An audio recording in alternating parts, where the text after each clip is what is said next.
اچھا جی، یہ بھی بتائیے پلیز کہ کیا ربوہ کے رہنے والے جو ہیں وہ بہت زیادہ عام لوگوں کی نسبت زیادہ دینی ہیں؟ کیونکہ زیادہ تر ہم نے وہاں خواتین کو برقعوں میں دیکھا ہے اور مردوں کو ٹوپیاں پہننے میں دیکھا ہے، تو دینی صورتحال کیسی ہے؟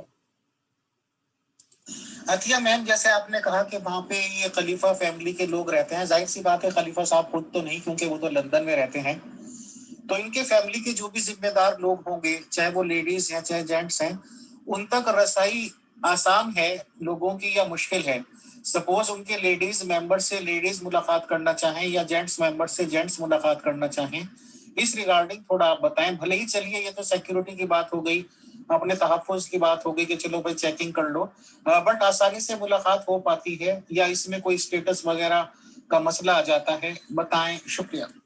آپ یہ سمجھے کہ وہ بغل میں چھری اور منہ میں رام رام، وہ والی ساری صورتحال ہے جہاں تک میں سمجھی ہوں۔ کچھ لوگ اچھے بھی ہیں، میں نے آپ کو کل بھی بتایا تھا، جو عام لوگ ہیں وہ بہت سارے لوگ جو ہیں وہ اچھے ہیں۔ اس کا مطلب یہ نہیں ہے کہ وہ جماعت کی تربیت کی وجہ سے، وہ گھر کی تربیت کی وجہ سے اچھے ہیں۔ اور جماعتی عہدیداروں کا سب سے بڑا پتہ چل سکتا ہے نا کہ ان کی تربیت جماعت نے کی ہے، جیسے کہ مربیان ہیں یا دوسرے عہدیداران ہیں، ان کو جماعت نے تربیت کی ہوئی ہے۔ تو ان کے ساتھ ہم اگر ان کا اچھا سلوک دیکھیں گے تو ہم سمجھیں گے واقعی یہ جماعت اچھی ہے اور اس نے تربیت اچھی کی ہے اپنے لوگوں کی۔ تو بیسیکلی عام انسان جو ہے اس کی تربیت تو اس کے گھر والوں نے کی ہوتی ہے، اس کا تو جماعت سے کوئی عمل دخل نہیں ہے۔ تو عام لوگ بہتر ہیں ان عہدیداروں سے۔ تو جہاں تک نیکی کی بات آپ کرتی ہیں، تو نیکی خالی برقع پہننے سے نیکی نہیں ہو جاتی، یا کسی کو آپ ٹوپی پہنے ہوئے دیکھیں نماز پڑھ رہا ہے تو اس کا مطلب یہ نہیں ہے کہ وہ نیک ہے۔ تو نیک ہونے کے لیے آپ کو اللہ تعالیٰ کا سب سے پیارا راستہ جو اس نے اپنے تک آنے کا بتایا، وہ لوگوں کے دلوں سے گزر کے آنے کا۔ اور یہ لوگوں کے دل دکھاتے ہیں، ان کے کیس صحیح طرح سے کوئی بھی مسئلہ ہوتا ہے نہیں ان کا سنتے، نا انصافی انتہا سے بھی زیادہ ہے، ظلم ہے، بربریت ہے، اور جو کہتے ہیں جس کی لاٹھی اس کی بھینس، وہ کام ہے۔ کوئی کسی کی بات، کسی کی پرواہ نہیں کرتے، وہاں پہ صرف ان لوگوں کی بات چلتی ہے جن کی کوئی اپروچ ہوتی ہے۔ جب بھی جماعتی معاملات کے بارے میں ہم سنتے ہیں تو اکثر عمومی کا لفظ سننے میں آتا ہے۔ یہ عمومی کیا چیز ہوتی ہے؟ یار عمومی نے یہ کیا، عمومی نے وہ کیا، عمومی کون ہے؟ کوئی آسانی سے ملاقات نہیں ہوتی ہے، یہ آپ کو بتا رہی ہوں کہ وہ لوگ کبھی بھی اپنے لوگوں کو پتہ بھی کرنے کے لیے کسی کا نہیں آتے۔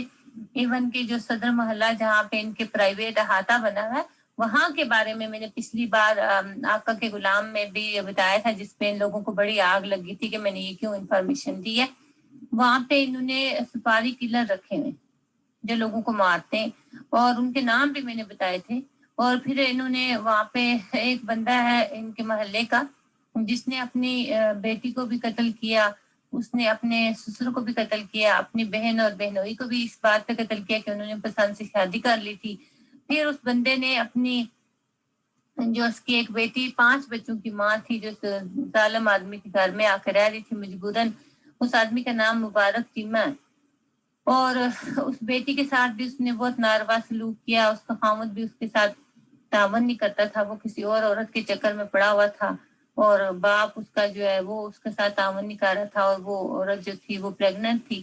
اس نے پھر اپنے سارے بچوں کے ساتھ جا کے خودکشی کر دی۔ اس سے پہلے اس نے جا کے پورے صدر محلے میں جتنے بھی عہدیدار تھے ان سب کو باری باری درخواستیں بھی دی، اپلیکیشنز دی، اپنے مالی حالات کے بارے میں بھی بتایا، اور ایک کمرے میں وہ 7 لوگ رہ رہے ہیں یہ سب کچھ بتایا، لیکن کسی نے بھی اس غریب کی کوئی بات نہ سنی۔ اسی میں وہ پکاتی تھی، اسی میں کھاتی، اس میں سوتے، اور وہ چھوٹا سا کمرہ تھا، بچے بڑے بڑے ہو رہے تھے۔ سب سے بڑی بیٹی اس کی 9th کلاس میں پڑھتی تھی، تو سب سے چھوٹا بچہ یا بچی تھی میرے خیال میں وہ 1.5 سال کی تھی، اور اس نے بیچاری نے پھر ان ساروں کو جو ہے نا گندم کی گولیاں کھلائی اور خود بھی کھائی، اور وہ اللہ نے کیا کہ بچے تو بچ گئے، بر وقت علاج مل گیا، لیکن جو ماں تھی اور جو بچہ اس کو ہونے والا تھا اس کے ساتھ وہ مر گئی۔ تو جب یہ بات ایک ان کی بہت جو ابھی مرزا مسرور احمد کے کا سالہ ہے ایک ربوہ میں، اس کی بیوی کو میں نے بتایا کہ دیکھیں آپ کے محلے میں یہ واقعہ ہوا ہے، تو مجھے انتہائی دکھ اور تشویش ہے کہ یہ کیوں اس طرح کے واقعات ہو رہے۔ تو اس نے آگے سے کہا اچھا یہ کب ہوا، یعنی اس سے بالکل احساس تک نہیں تھا یہ کہ ان کے پڑوس پہ یہ واقعہ ہوا ہے. تو اس ایک بات سے آپ اندازہ لگا سکتے ہیں کہ ان لوگوں کو کتنا اپنے لوگوں کے بارے میں پتا ہوتا ہے. عام لوگوں کی زندگی یہ ہے کہ کبھی جی بھاگ کے جاؤ، جا کے چندہ جمع کر کے لاؤ لوگوں کے گھروں سے اور لوگوں کی جھڑکیں بھی سنو، لیکن ان کو کہو کہ جی ہم لوگ خلیفہ وقت کے نمائندے ہیں، ٹھیک ہے نا، ہمیں آپ انکار نہیں کر سکتے، اور جگہ ٹیکس نکالیں ہمارا. وہ بس اسی طرح سے بندے اپنے اپنے کاموں پہ چلے جاتے ہیں، بچے اسکولوں میں چلے جاتے ہیں، جو مائیں پیچھے گھروں میں رہ جاتی ہیں وہ برقع پہن کے رجسٹر اٹھا کے چندہ مانگنے نکل جاتی ہیں، یا پھر کہیں نہ کہیں اجلاس پروگرام جماعتی عہدیداروں کے مختلف جو احکامات ہوتے ہیں ان کے لیے کوئی نہ کوئی کام ہوتا ہے، اس سلسلے میں کرتی ہیں. اور اس کے علاوہ پھر یہ ہوتا ہے کہ محلے میں جس طرح سے لوگوں کی بہت سی ایسی کہانیاں، قصے، لڑائیاں، ان کے بارے میں کوئی بات کی، کوئی سمجھانے کی کوشش کی، کسی کے دفتری معاملہ ہے تو وہاں دفتر میں چلے جاتے ہیں، تو دفتر میں تو خیر کوئی بھی سنتا نہیں ہے. جب بھی کوئی عورت وہاں دفتر میں جاتی ہے اپنا کوئی معاملہ لے کے، تو وہ جو گندے گندے انہوں نے عہدیدار بٹھائے ہوئے وہ تو خود بیڈ کریکٹر ہے. سیدھی سی بات یہ ہے کہ وہ بیڈ کریکٹر ہے، اور ان کا دل ہوتا ہے کہ یہ عورت آ گئی ہے تو اب ہم اس کو جو ہے نا کسی طریقے سے قابو کریں، اور مسئلہ بھی اس کا حل نہیں کرتے. جو عورت ان کے ہاتھ نہ آئے اس بیچاری کا تو مسئلہ کبھی انہوں نے حل میں نے نہیں ہوتے دیکھا. اور جو کوئی اللہ معاف کرے کرپٹ قسم کی ہوتی ہیں عورتیں، ان کی سنی جاتی ہے، پھر ان کے بندوں کو ذلیل کرنا شروع کر دیتے ہیں. یہ عمومی جو ہے نا ان کی ایک پولیس ہے، پولیس کا ادارہ انہوں نے اپنا بنایا ہوا. یہ پاکستان کی کسی پولیس کے پاس نہیں جاتے، کسی بھی قانون کے پاس نہیں جاتے. اگر کوئی بندہ اپنی پریشانی یا کوئی ایون قتل بھی ہو جاتے ہیں نا، دیکھیں آپ کو میں نے بتایا وہ مبارک چیمہ اتنے قتل کرنے کے بعد حضور کے خاندان کے قریب گھر میں رہ رہا ہے، اس کو کوئی نہیں پوچھتا کہ تم یہاں پہ رہ رہے ہو، تم اس کو بند کیوں نہیں کراتی. اس کی بیوی کو اس نے ایون کے مارا، اس اپنی بیوی کی ٹانگ توڑ دی. کسی نے کبھی بھی اس گھر کی طرف جا کے دیکھا نہیں کہ اس گھر کے اتنے مسئلے مسائل ہیں. ایک بیٹا جوان اس کا مر گیا، وہ اسی چکر میں باپ کی پریشانیاں، گھر کی پریشانیاں دیکھ کے بہت کچھ ان لوگ کے ساتھ ہوا. اور ایسے ایک گھر نہیں، ایسے کئی گھر ہیں، لیکن ان لوگوں کے کان پہ جوں تک نہیں دی تھی کہ یہ کیا ہو رہا ہے ہمارے قریب، ہمارے محلے میں. اور اگر وہ خود پولیس میں چلی جائے ان کی عورتیں تو ان کو جماعت سے اخراج ہو جائے گا اور ان کو دھمکیاں ملیں گی. وہ بیچاری ڈر کے مارے، خوف کے مارے بالکل اپنے باپ کی، اپنے بھائی کی، اپنے خاوند کی شکایت نہیں کر سکتی.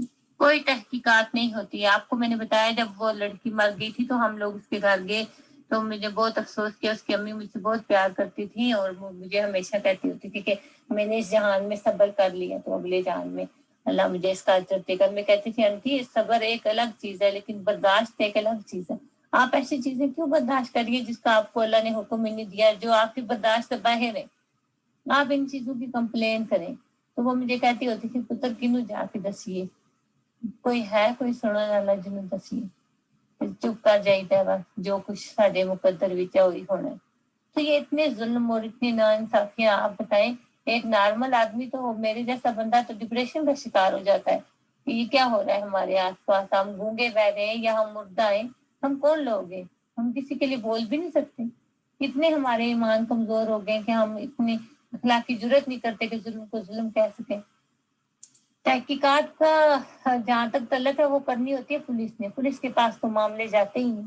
یہ تو اپنے سارے اس طرح کے معاملات اپنے اندر بیٹھ کے حل کرنا چاہتے ہیں تاکہ پولیس کو پتہ چلے کہ یہ بڑے جی اچھے لوگ ہیں. پولیس والوں کے پاس کیس کم سے کم جائے اور دنیا کو یہ بتائیں کہ دیکھیں ہمارے رقبہ میں کتنا اچھا امن ہے.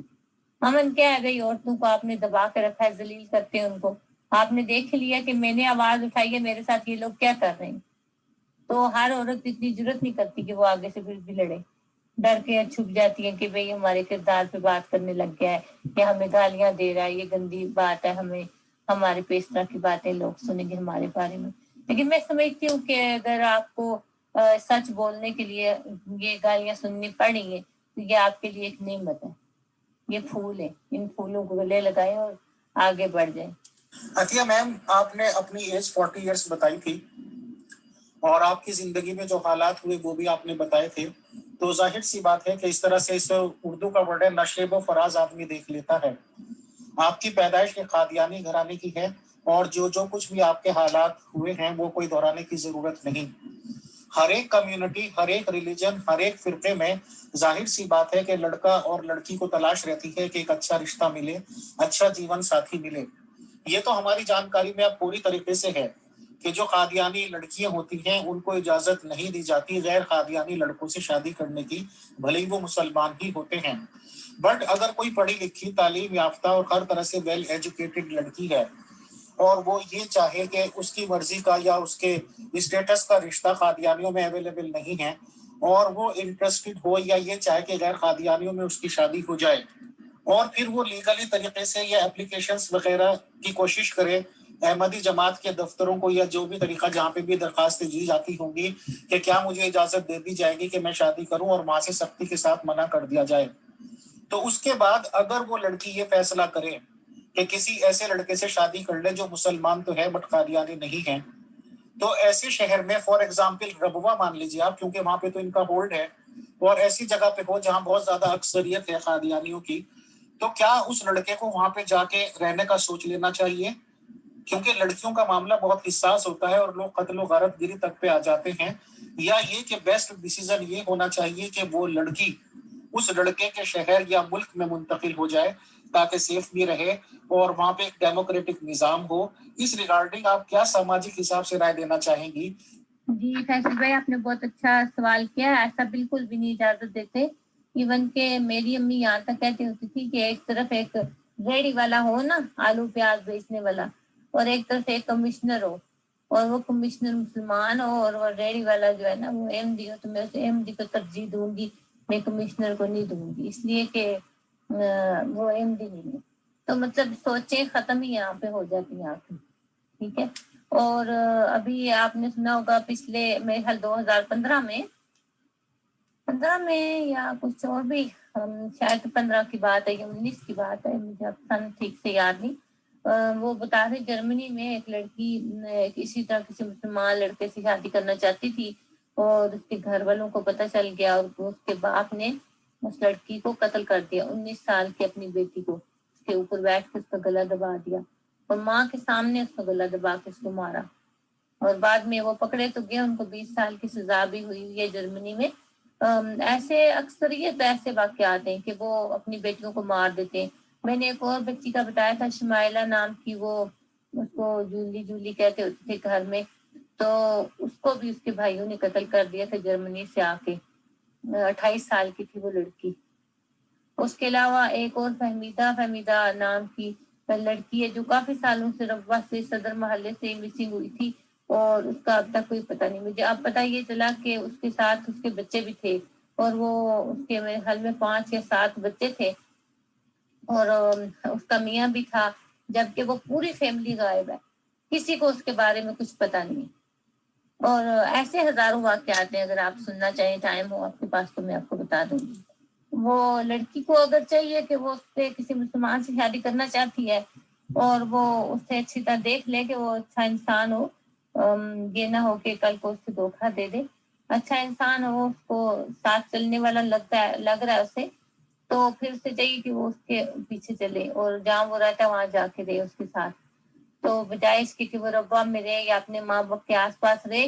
اگر وہ خود کر بھی لے گی تو ماں باپ اس سے 2 سال 1 سال بعد کوئی نہ کوئی باتیں کر کے ان کا گھر توڑ دیں گے، طلاق دلا دیں گے کسی نہ کسی طرح، اور اگر طلاق نہیں دلوا سکیں گے تو مروا دیں گے دونوں کو، اگر مار نہ سکیں گے تو 100% اگر طلاق دلوا کے وہ لڑکی کی کہیں اور شادی کروا دیں گے۔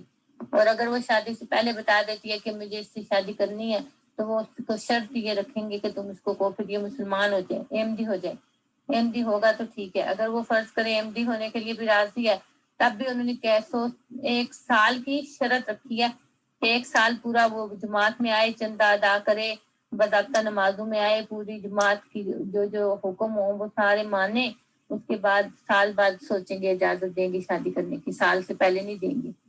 یعنی کہ یہ تو ایک کھلا گناہ کرنے کا موقع دیا جاتا ہے کہ آپ اگر 1 سال تک ایک دوسرے کے بغیر نہیں رہ سکتے تو بے شک ایک دوسرے کے ساتھ تعلقات رکھیں لیکن شادی نہ کریں۔ یہ کھلا ایک مطلب اس طرح کا ایک دعوت دی جاتی ہے، اور یہ بہت زیادہ لوگوں کے ساتھ ہو چکا ہے کہ لوگوں نے آپس میں تعلقات رکھے لیکن ان کو نکاح کی اجازت نہیں تھی مل رہی سال تک، تو وہ اس طریقے سے رہتے تھے۔ اور یہاں پہ آپ کو کے توسط سے میں ایک یہ بھی پیغام دینا چاہتی ہوں کہ اگر کوئی قادیانی لڑکی کسی مسلمان لڑکے سے شادی کر لیتی ہے تو اس مسلمان لڑکے کو شرم ہونی چاہیے، حیا ہونی چاہیے، اچھا ہونا چاہیے اس کے ساتھ، اور اس کے گھر والوں کو بھی چاہیے کہ اس لڑکی کی عزت قدر کریں اور اس کو جگہ دیں گھر میں، اور یہ نہ کریں اس کے ساتھ کہ وہ بیچاری آسمان سے گرے اور کھجور میں اٹک جائے، اور نہ بیچاری آگے کی رہے نہ پیچھے کی۔ تو یہ بہت ضروری ہے کہ وہ لوگ اس کے ساتھ تعاون کرے جہاں وہ گئی ہے، یا ان لوگوں کے لیے بھی ان کے بھی ایمان کا امتحان ہوتا ہے اور اس لڑکی کا بھی، تو اس امتحان سے وہ تبھی نکل سکتی ہے جب اس کے خاوند کے ساتھ ہو، اس کے ساتھ، اور اس کے گھر والوں کا، سسرال والوں کا ساتھ ہو، جب وہ اچھی کامیاب زندگی گزارے گی تو ایک نہ ایک دن باقی لوگ بھی سیٹ ہوتے جاتے ہیں آہستہ آہستہ۔ اچھا یہ اب ہاں جی اب بڑھا دی ہوگی، کیونکہ یہ میں سن رہی تھی پہلے بھی کہ جی 1 سال بہت کم ہوتا ہے، لوگ دھوکہ دے لیتے ہیں، 1 سال میں نہیں پڑھا جاتا لوگوں کو، اور لوگوں کی سمجھ نہیں آتی، لوگ اس وقت 1 سال ایم ڈی بنے رہتے ہیں اور بعد میں بدل جاتے ہیں، تو وہ 1 سال کی شرط واقعہ میں اب انہوں نے بڑھا دی ہوگی۔ تو یہ تو ان کا طریقہ کار ہے۔ آپ بتائیں کہ یہ کون سا اسلام ہے، کون سا دین ہے؟ آپ مسجد میں جاتے ہیں، وہاں وہ لے کے رجسٹر کھڑی ہوتی ہیں، پوچھنے لگ جاتی ہیں آپ نے کسی کو، حالانکہ صدقے کے بارے میں حکم ہے کہ اگر آپ ایک ہاتھ سے دیں آپ کے دوسرے ہاتھ کو بھی پتہ نہ چلے کہ آپ نے کتنا دیا، کس کو دیا، تو یہ کرتی ہیں وہاں پہ، پوچھنے لگ جاتی ہیں کتنا دیا، کس کو دیا، کیوں دیا، لکھوائیں جی یہاں پہ نمازیں پڑھی، کتنی پڑھی، کب نہیں پڑھی، کیوں نہیں پڑھی، وہ والی بھی لکھوائیں۔ اور اکثریت لوگ جو ہے وہ جھوٹ وہاں لکھوا جاتے تھے کہ ہم نے 5 نمازیں پڑھی، تلاوت بھی کی، خطبہ بھی سنا، اور یہ بھی کیا اور وہ بھی کیا۔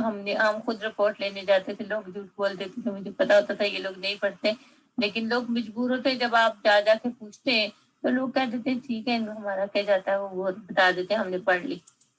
جی عطیہ میم آپ اپنے ریگارڈنگ اب بتائیں کہ وہاں پہ جو بھی آپ کی زندگی گزری، آپ کو پھر جیسے ظاہر سی بات ہے شری لنکا میں آپ نے بتایا اور آج کی ڈیٹ میں آپ امریکہ رہ رہی ہیں، تو ان سب چیزوں کو دیکھ کے جو بھی آپ کو لائف ہوا، ربوا کی لائف آپ کو بیٹر لگی یا اور ملکوں کی؟ کیونکہ ظاہر سی بات ہے کہ یہاں پہ آپ کو جہاں پہ آپ رہ رہی ہیں اپنے طریقے سے جینے کا حق حاصل ہے، کیونکہ آپ حجاب کرنا چاہتی ہیں، آپ کو حجاب کا حق ہے، بنا حجاب کے رہنا چاہتی ہیں، بنا حجاب کے حق ہے، یا جیسے جیسے بھی حقوق ہیں۔ اور ظاہر سی بات ہے کہ ایسے کمیونٹی کی اکثریت میں رہنا، تو جیسے ابھی مغل میں ہم نے کہا وہاں پہ برقع وغیرہ زیادہ یوز کرتے ہیں، تو جس کمیونٹی کے درمیان آدمی کو رہتا ہے تو چاہتے انچاہتے ہوئے بھی اسی طرح سے رہنا پڑتا ہے۔ آپ کو پتا ہے ان کا جو سائنسدان عبدالسلام جس کا یہ بڑا ذکر کرتے ہیں، اس کی اپنی اولاد جو ہے ایتھیسٹ ہو گیا، انہوں نے آگے دہلیوں میں شادیاں کی ہیں، ان میں ہی رہتے ہیں، اور کوئی ان کو مطلب نہ تو اخراج ہوا ہے، نہ کسی نے ان کا نام بھی لیا ہے، اور یہ ہمیشہ ڈاکٹر عبدالسلام کا یہ رونا روتے ہیں جی وہ بہت بڑا تھا جی، ہمارے درمیان سائنسدان پیدا ہو گیا تھا۔ تو یہ شرم نہیں ان کو آتی کہ اس کا اگلا پچھلا بھی بتائیں تھوڑا سا، اور پھر لوگ جب ان کی کتابیں پڑھ کے بتاتے ہیں تب تو یہ بڑا کہتے ہیں اگلا صفحہ بھی پڑھیں تو پچھلا صفحہ بھی پڑھیں، 2 اگلے تو 2 پچھلے صفحے پڑھیں پھر سمجھ آئے۔ تو یہ جب سائنسدان عبدالسلام کا بتاتے ہیں یا چودھری ظفر اللہ کا بتائے نا، تو ان سے یہ پوچھا کریں کہ ان کے بارے میں بھی اگلا اور پچھلا دونوں بتاؤ، پھر سمجھ آئے کہ اب ان کی چودھری ظفر اللہ کی اولاد اب کی طرح، اور اس کی کوٹھی میں کون رہ رہا ہے ربوہ میں، اور سائنسدان عبدالسلام کا حال بتائیں۔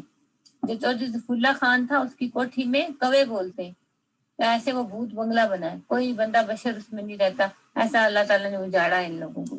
زندگی آپ کو پتا ہے ایز اے مسلم انسان کی، عورت کی تو زندگی اچھی ہوتی ہے کہ اس کی گھر میں گزرے اور جس طرح اللہ کا حکم ہے اس کے مطابق گزر جائے، بہت اچھی قسمت والی کوئی ہوتی ہے جن کی گزر جاتی ہے۔ لیکن اگر آپ کی زندگی ویسے نہیں گزر سکتی جیسے اللہ تعالیٰ نے حکم دیا ہے، اور نہیں آپ کا میاں اتنا ذمہ دار ہے، اور نہ آپ کے حالات اس قسم کے ہیں، تو پھر اس عورت کو تو کم از کم اجازت دیں کہ وہ بیچاری اپنے کام خود کرے، اور وہ کسی سے بات بھی کرے، وہ کوئی کام ڈھونڈے، کوئی کچھ بھی کرے، اپنی مرضی سے جیے، تو پھر اس کے اوپر فتنے نہ بنائیں، اس کو آزادی سے جینے دیں۔ لیکن یہ بات بالکل نہیں ہے، یہ نہیں دیکھا جاتا وہاں پہ کہ یہ عورت بیچاری کتنی مجبور ہے اور اس کے ساتھ مدد کرنے والا کوئی نہیں، چھوٹے بچے ہیں اس کے، اور اگر یہ اپنے کام کسی سے نہیں کروائے گی تو اس کو کون کر کے دے گا؟ تو وہ پھر جب وہ کسی سے ایسی عورت کوئی بات بھی کر لے یا کسی سے کام کروا لے تو اس کے اوپر فتنے بننے لگ جاتے ہیں اور آوازیں اٹھنے لگ جاتی ہیں، اور زیادہ تر ماحول بھی اس قسم کا ہو گیا ہوا کہ کوئی عام انسان جو ہے نا وہ ہر بندے کو یہ سمجھنے لگتا ہے کہ شاید یہ بھی اسی طرح کا ہوگا، کیونکہ میں نے آپ کو شاید پہلے بھی بتایا تھا اکثریت 5 سے لوگوں کی عمر جو ہے وہ باہر کے ملکوں میں چلے گئے اور پیچھے ان کی جوان بیویاں ہیں جو اکیلی ہیں گھروں میں، بہنیں ہیں وہ اکیلی ہیں اور ان کی کئی کئی لڑکوں سے دوستیاں اور یہ سب چکر بازیاں وہاں پہ بہت زیادہ عام ہیں۔ اور جو میں آپ کو بتاؤں، میں نے وہاں پہ یہ بھی دیکھا کہ سسر جو تھا وہ اپنی بہو کو کے ساتھ ناجائز تعلقات اور اس کو بچہ پیدا ہوا اس کا، اور یہ بات امور عامہ تک گئی۔ امور عامہ والوں نے بجائے اس کا کہ اس بندے کو سزا دیتے یا اس سے پوچھتے، کم از کم شرمندہ کرتے، بہو کو کہا کہ تم اس کے گھر میں رہتی ہو تو تمہیں اگر تم نے یہیں پہ رہنا ہے، تمہیں اپنا مکان لینے کی طاقت نہیں ہے، کرایہ دینے کی طاقت نہیں ہے، تو پھر تمہیں جیسے بھی وہ رکھ رہا ہے ویسے رہو، ٹھیک ہے، اور اگر تمہیں غیرت عزت سے رہنا ہے تو جاؤ پھر اس گھر کو چھوڑ دو، جہاں مرضی کے جا کے رہو۔ یہ فیصلہ ہے، آپ مجھے بتائیں اس فیصلے کا کوئی سر اور پیر ہے؟ اس قسم کے یہ بےہودہ فیصلے کرتے ہیں۔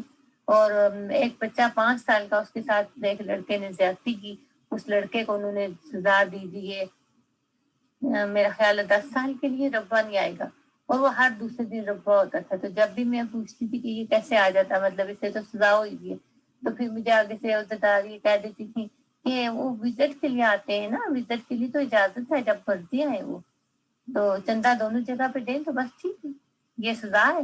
ایسی سزائیں اگر آپ دیں گے تو آپ بتائیں کرمنل بڑھیں گے یا کم ہوں گے؟ میرے جیسے ایک عام انسان کو دھمکیاں دینا شروع ہو جاتے ہیں، لیکن ان لوگوں کو یہ شرم نہیں آتی کہ ہم اپنے ان کرمنلز کو کیوں نہیں پکڑتے، ان خبیثوں کو کیوں نہیں پکڑتے جنہوں نے یہ گن مچایا ہوا پاکستان کے اندر۔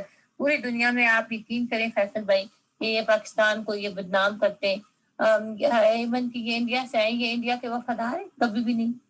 اگر وہاں کے وفادار ہوتے تو وہیں رہتے، وہاں سے آئے تو آ کے پاکستان میں کہتے ہیں ہم نے جی پاکستان بنانے کے لیے بڑی قربانیاں دی ہیں۔ کیا قربانیاں دی ہیں ان سے پوچھیں، اور یہ انڈیا کے لیے کیا قربانیاں دی ہیں یہ بھی پوچھیں۔ خبیث ہیں یہ۔ اور یہ رشتوں کی جہاں تک آپ بات پوچھ رہے تھے نا، آپ یقین کریں خدا پہ کہ ایسے میں کئی فیملیوں کو جانتی ہوں جن کی بچیاں اب نارمل تھی، دوسرے ملکوں میں تھی، ان کو رشتہ کرنے کے لیے ایون کہ صرف انہوں نے امریکہ، جرمنی، کینیڈا ان ملکوں میں پہنچنے کے لیے اپنے بیٹوں سے شادیاں کروائی، اور پھر ان ملکوں میں آ کے وہ معذور اور لاچار عورتوں کو دھوکہ دیا اور ان کو طلاق دے کے اپنے قدم جما لیے۔ اور یہ لوگ اپنے لوگوں کے ساتھ مخلص نہیں ہے، اپنے لوگوں کو دھوکہ دیتے ہیں آگے آنے کے لیے، پیسہ کمانے کے لیے۔ یہ لوگ کسی کے سگے نہیں ہے، جو لوگ اپنے دین کے سگے نہیں نکلے، جو لوگ اپنے وطن کے سگے نہیں نکلے، وہ کسی اور کے کبھی بھی سگے نہیں نکل سکتے۔ میں نے کل کو اپنے بارے میں آپ کو بتایا تھا، دیکھیں کہ میرے بچے ہیں اور میرا نہیں، انہوں نے سوچا کہ یہ عورت کیسے سروائیو کرے گی بچوں کے ساتھ، پردیس ہے۔ پوچھیں کہ کوئی ایک جماعت والا بھی آج تک کسی نے فون بھی کر کے مجھے پوچھا ہے ان 4 سالوں میں کہ تم کیسے رہ رہی ہو، یا تمہیں کسی چیز کی ضرورت تو نہیں، یا وہ بندہ تمہیں پیسے دیتا ہے یا نہیں دیتا، کبھی بھی نہیں پوچھا، صرف اس لیے کہ میں نے جماعت چھوڑ دی۔ یہ ہے لاؤ فرالہ ہٹیت فنان۔ اگر یہ ہے تو پھر آپ مجھے بتائیں کہ میں ان سے ہیٹ کروں یا لاؤ کروں؟ جی ایک اور بات ہم نے سنی ہے کہ ربوہ میں جو بھی خلیفہ صاحب ہوتے ہیں ان کا خطبہ وہاں جبر سے سنایا جاتا ہے، یعنی اس ٹائم پہ دکانیں بند کر دو یا کاروبار وغیرہ موقوف کر دو اور خطبہ سنو، کیا ایسا ہے؟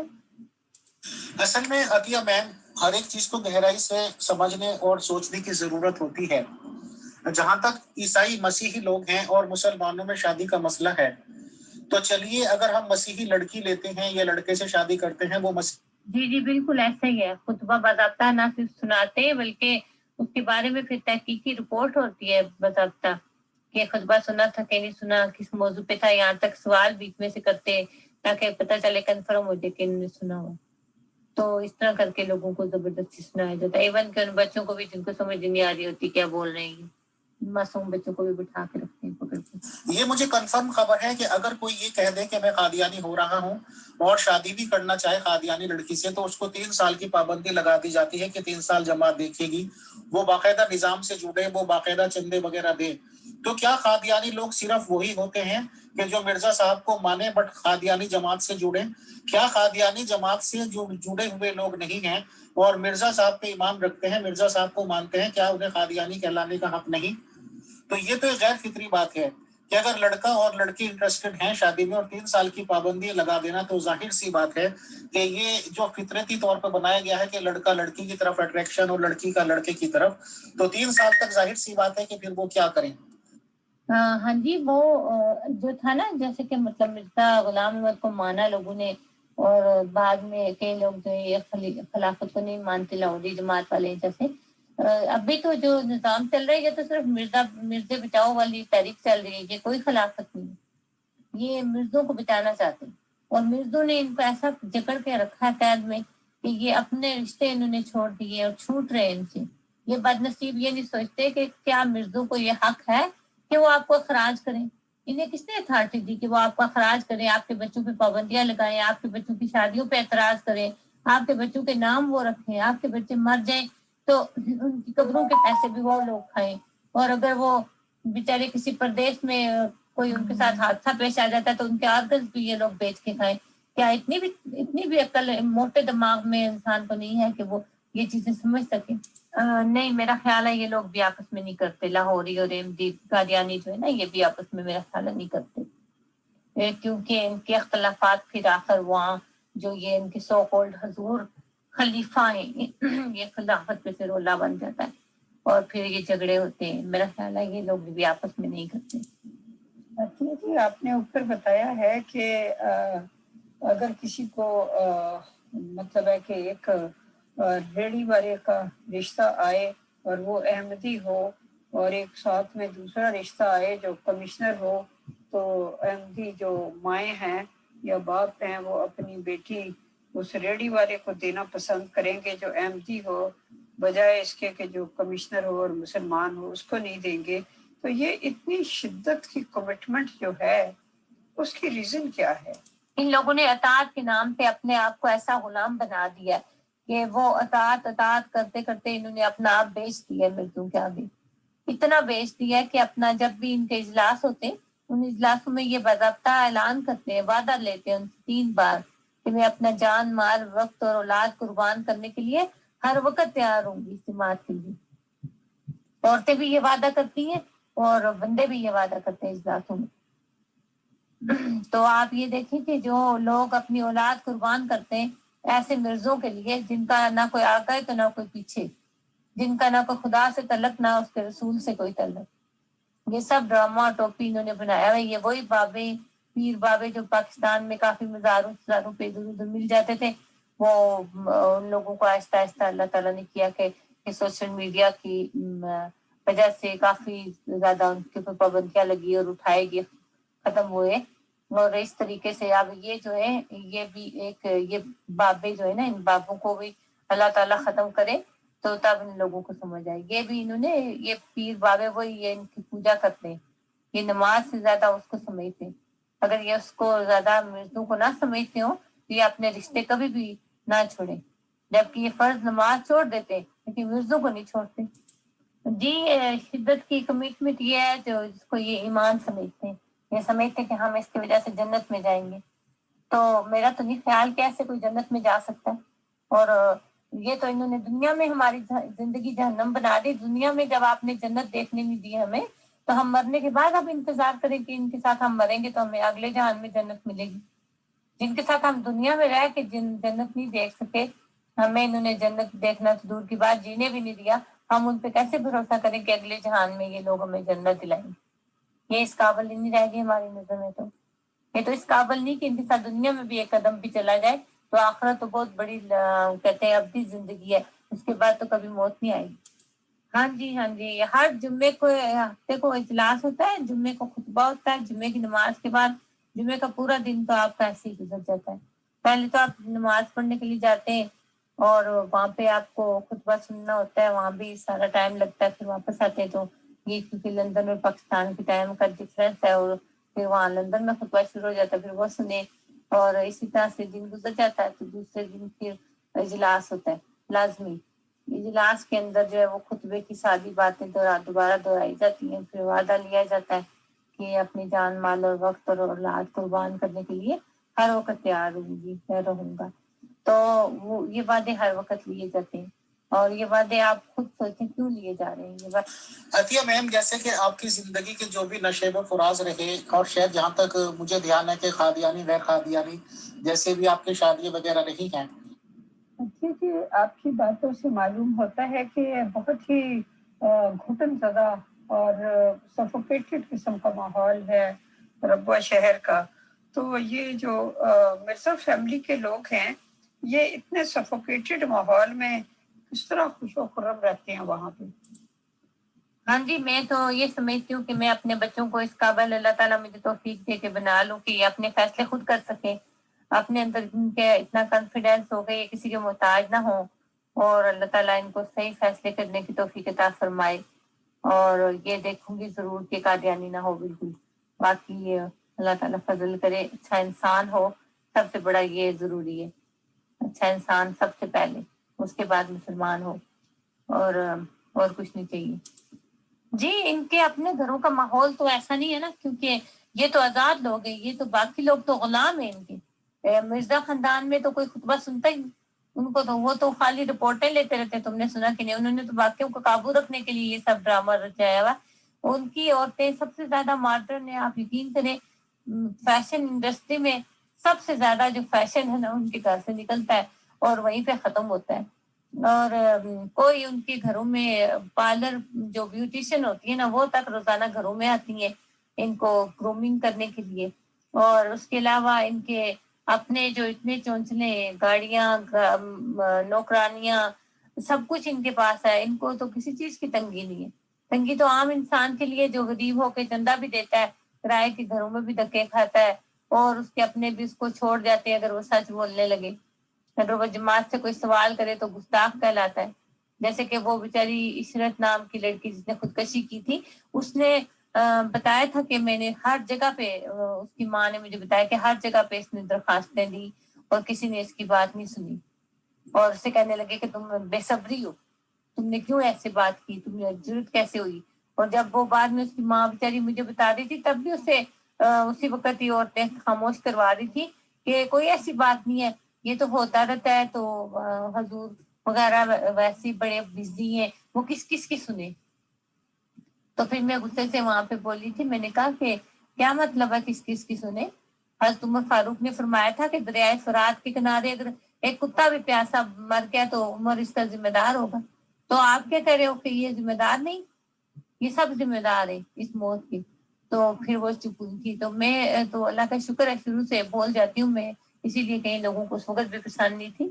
اور لیکن بہت زیادہ لوگ جو تھے، خاص طور پہ عورتیں جو اس طرح کی تھی جن کو پتا تھا کہ میں ان کے لیے بول جاتی ہوں، وہ میرے ساتھ بہت پیار کرتی تھی اکثریت، اور بہت عزت کرتی تھی میری. عطیہ میم، ایک آپ سے صلاح لے لی جائے کہ غیر مسلم سے بندہ مسلمان ہوا، چلیے اس کا پریورتن ہوا دماغ کا، اس نے عقیدت چینج کی. اور آپ کو پتا ہے مرزا خاندان کے لوگوں نے گھوڑے رکھے ہوئے، بہت قیمتی عربی گھوڑے جو پتہ نہیں کتنے لاکھوں کے آتے ہیں. کتے انہوں نے قیمتی رکھے ہوئے، ان کی خوراکیں. پھر انہوں نے کیا کہتے ہیں مطلب شاہی سسٹم ہے اپنا تو ان کا سارا، ٹھیک ہے نا. ان کو تو پرواہ نہیں ہے کسی چیز کی. اسی لیے تو دیکھیں نا، ان کو غریب کی ذرا بھی پرواہ نہیں، ان کے دکھ کا احساس نہیں. ان جیسے دکھوں میں سے گزرے، تکلیفوں سے گزرے نا، ان کی طرح منی بسوں کا سفر کرے، ان کی طرح رکشوں کے دھکے کھائے، ان کی طرح دھوپ میں پیدل چلے، تو انہیں پتہ چلے کہ عام انسان کی زندگی میں اور ان کی زندگی میں کتنا فرق ہے. اور وہ تو انہوں نے اپنے اتنے بڑے بڑے کیا کہتے ہیں سوئمنگ پول بنوائے ہوئے، اور اپنا پورا ایک الگ جگہ بنائی ہوئی جہاں گھومنے پھرنے جاتے ہیں.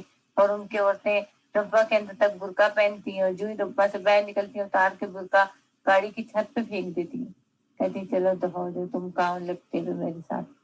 تو یہ تو ان کا حال ہے جو ہم آنکھوں سے دیکھ چکے ہیں. ان سب چیزوں کا ہم کیسے جھٹلا دیں، اور ہم کیسے کسی سے ڈر کے یہ باتیں ڈینائی کر دیں کہ نہیں جی یہ باتیں نہیں ہوتی. جی آپ صحیح کہہ رہے ہیں. اور یہ لوگ تو کہتے ہیں کہ پوری دنیا میں پھیل گئے، بلکہ جہاں سے شروع ہوئی تھی وہاں آپ رہ رہے ہیں، آپ کو پتہ ہی نہیں تھا. آج مجھے ایک دوست ہے میری یہاں پہ، وہ سکھ ہے، میرے ساتھ کام کرتی ہے. تو مجھے وہ بتا رہی تھی کہ ہم نے یہ سنا تھا کہ قادیانی جو ہے نا ٹونے جادو کالے جادو بہت اچھے کرتے ہیں. اور آپ کو پتا ہے کہ ہمارا وہ جو آپ کا گاؤں قادیان ہے جو علاقہ، وہ ہمارا ڈسٹرکٹ ہے. ڈسٹرکٹ لگتا ہے وہاں پہ, پتہ نہیں کون سا ڈسٹرکٹ, گرداسپور یا اس طرح کچھ بتا رہی تھی. وہ کہہ رہی تھی کہ وہاں سے بہت سارے لوگ جاتے تھے, وہ کہتے تھے کہ ان کا جو ہے نا جادو ٹوڑے مانے ہوئے ہوتے ہیں قادیانیوں کے, تو وہاں سے جا کے لوگ تعویذ اور یہ چیزیں کروا کے لاتے تھے. اور یقین کرے کہ ہمیں کبھی پتا بھی نہیں کہ ہم تعویذ سنا ہو یا کیا ہو, لیکن جہاں ان کی بنیاد تھی وہاں اس طرح کی خبریں اٹھ رہی ہیں. اور وہ یقین ہوگا ایسا, تبھی اس نے بولا. نہیں, مسلمانوں کا تو ماشاءاللہ بہت بڑا سرکل ہے, اور اصل بات یہ کہ مسلمانوں کو بھی فرقہ واریت نہیں پھیلانی چاہیے. اس فرقہ واریت نے ہمارے درمیان بہت سے فسادات پیدا کر دیے. ان فسادات کی وجہ سے دشمن فائدہ اٹھاتے ہیں, اور حقیقت میں دیکھیں تو کوئی اتنا بڑا اختلاف نہیں ہوتا, چھوٹی چھوٹی باتوں پہ بحث کر رہے ہوتے ہیں ایک دوسرے سے فضول میں. چلے ٹھیک ہے, پھر اب یہ ٹائم ختم ہو گیا. جی کیا میم ایک لاسٹ کوشچن کر دیجیے, حالانکہ کافی جواب آپ اس کے ریگارڈنگ دے چکی ہیں. میرا ایک کلاس فیلو تھا جو کہ قاضی فیملی کا چشم و چراغ کہہ لیجیے آپ بیٹا تھا. تو قاضی فیملی جو ہوتی ہے ہمارے شہر میں, ایک ہی شہر میں ایک قاضی کہلاتے ہیں, تو تقدس کا جامع تو وہ بھی بہت زیادہ پہنتے ہیں. اور ان کی لیڈیز ہوئی, بیوی ہوئی یا بچیاں ہوئی, خاص طور سے ان کے ہاتھ بھی کسی نے نہیں دیکھا ہوا ہوتا, اور لوگ جانتے ہی نہیں کیونکہ وہاں تک پہنچ نہیں ہوتی ہے. تو ظاہر سی بات ہے جس محلے یا جس بھی لوکیلٹی میں وہ لوگ رہتے ہیں تو وہاں پہ یہ بات مشہور ہوتی ہے کہ ان کا تو ایک انگلی بھی کوئی نہیں دیکھ سکتا. بٹ میرا ان کی فیملی میں آنا جانا تھا بزنس پرپز سے بھی اور ویسے بھی تعلقات سے. تو ظاہر سی بات ہے میں تو ان کی بیگم صاحب کو, ان کی لڑکیوں کو بائی فیس جانتا بھی تھا, ان کے پاس اٹھتا بیٹھتا بھی تھا, اور چائے اور لنچ ڈنر وغیرہ بھی چلتے تھے. تو میں یہ کہنا چاہ رہا ہوں میم کہ جیسے کہ آدمی کے الگ الگ مارکیٹس ہوتی ہیں, اسٹینڈرڈ کی مارکیٹس یا مال وغیرہ, تو کبھی کبھی وہ لوگ مجھے وہاں پہ مل جاتے تھے, چاہے ان کی بیگم صاحب ہوئی, چاہے ان کی بیٹی ہوئی, اور بالکل جو کہ اسٹینڈرڈ کا طریقہ سو کالڈ کہلاتا ہے, جینس پینٹ ہوئی, ٹی شرٹ پہن رکھی ہیں, نہ کوئی چنی, اور مسلمان تو پہچان بھی نہیں سکتے کہ مسلمان ہوں گے, کیونکہ اگر مسلمان ان کے آس پاس سے گزر بھی رہے ہیں تو ظاہر سی بات ہے وہ تو اس لیے نہیں پہچانیں گے کہ انہوں نے تو قاضی صاحب کی بیوی بچیوں کو دیکھ ہی نہیں رکھا. تو یہ حال تو میں نے بتایا آپ کو مسلمانوں کا. تو جیسے آپ ربوہ ہی شہر لے لیجیے جہاں پہ آپ نے بتایا کہ ان کی سیکنڈ خلیفہ صاحب کی فیملیوں کے لوگ ہیں, یا یہ کہ جو خلیفہ جی کہلاتے ہیں ان کے لوگ جینٹس لیڈیز, تو کیا ان کی لیڈیز کم سے کم اس طرح جیسے ربوہ میں گھومنا پھرنا ہے تو وہاں پہ برقع وغیرہ یوز کریں گی اور ایسے ہی رہیں گے جیسے اور قادیانیوں کو تلقین کی جاتی ہے؟ اور اگر باہر کسی شہر میں, باہر کنٹری میں جائیں گے تو اپنے پہناوے میں تبدیلی کر سکتے ہیں کہ چلیے کوئی نہیں پہچانے گا, یا یہ کہ ربوہ شریع یا اوپنلی بھی اس فیملی کی لیڈیز وغیرہ کھلے عام اسٹینڈرڈ, یا جس کو سو کالڈ اسٹینڈرڈ کہلاتا ہے کہ ٹی شرٹ پہن لیا, جینس پہن لیا, اس طرح کے پبلکلی آ سکتی ہیں یا نہیں؟ جی, انہوں نے برقعے کے نیچے جینس پہنا ہوتا ہے اور اوپر نقاب شکاب کوئی نہیں کیا ہوتا, اسی طرح پھرتی رہتی ہیں بازار میں. اور خاص طور پہ جب رقبہ سے باہر نکلتی ہیں پھر تو وہ جو ایک برقعے کا نام پہنا ہوتا ہے وہ بھی اتار دیتی ہے, اور برقعہ بھی خوب فیشن والا پہنتی ہے, اتنا فیشنیبل برقعہ ہوتا ہے کہ وہ ڈریس سے زیادہ فیشن برقعے کا ہوتا ہے. جی بہت بہت شکریہ, بہت جزاک اللہ. اور کیونکہ ہم لوگوں نے ڈیسائیڈ کیا تھا کہ لگ بھگ 1 آور کا پروگرام لیں گے, تو 5 منٹ لیٹ پروگرام شروع ہوا تھا, تو لگ بھگ پورا 1 گھنٹہ ہو گیا ہے. انشاءاللہ اگلے ٹاپک کے ساتھ اور اگلی باتوں کے ساتھ آپ کو پھر انشاءاللہ دعوت دیں گے. فی الحال کی ملاقات کے لیے بہت شکریہ, بہت جزاک اللہ عطیہ میم, شکریہ, جزاک اللہ.